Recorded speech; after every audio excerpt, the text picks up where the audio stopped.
Tara best friend, samahan nyo ako, kumuha tayo ng iftar natin ngayon at pupunta nga tayo sa May Turaif kasi dun tayo kumukuha ng ating iftar o dinner.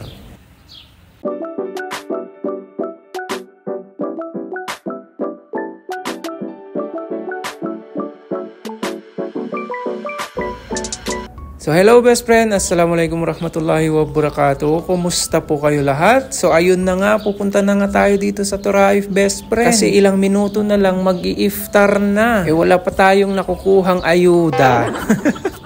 Patay gutom. So ayan na nga, natatanaw na natin ang Turaif best friend. Sa mga di po nakakaalam, may posted na din po ako ng mga video ko sa May Turaif. Napakaganda talaga dito best friend. Ang Turaif pala best friend ay World Heritage Site dito sa May Daraya, northwest ng Riyadh best friend. It is represented as the capital of Saudi Dynasty. O di ba nagiging Kuya Kim na ako? O gusto nyo pa ba impormasyon? O dito kasi makikita ang unang Saudi royal family best friend. Yung mga una-unang hari, dito yan sila nakatira best friend.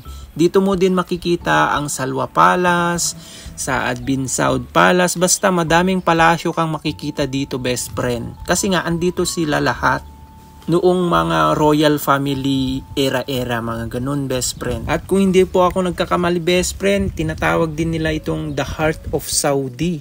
Andito din yung mga old mosque best friend, yung masjid na tinatawag namin, the Mosque of Imam Muhammad bin Saud. So ayan na nga best friend, habang naglilibot nga dito, nakita ko yung mga tanim nila best friend. Para nga ang tema dito best friend ay bahay kubo, kasi mga gulay pala yung tinatanim dito, hindi halaman. So habang nag-aantay nga ng paayuda best friend, kasi nagtanong ako sa Bengali kanina, 10 minutes pa daw bago nila ibigay yung ayuda. So habang nag-aantay nga best friend, nagmuni-muni nga muna sa paligid. Ayan pala diyan pala nakatayo yung old mosque noon best friend. So sa mahaba-haba nga nagpag-aantay ko best friend, eto na, dala ko na. Hindi lang isa, dalawa, tatlo pa best friend.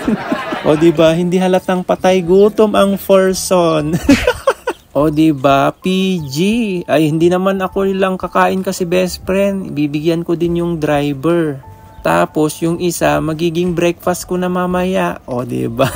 So andito na nga pala ako best friend at nagtataka siguro kayo kung anong laman ba ng isang box na to. Alamin natin, buksan natin para sa inyo yan best friend. Para makita nyo, hindi para sa inyo, para makita nyo.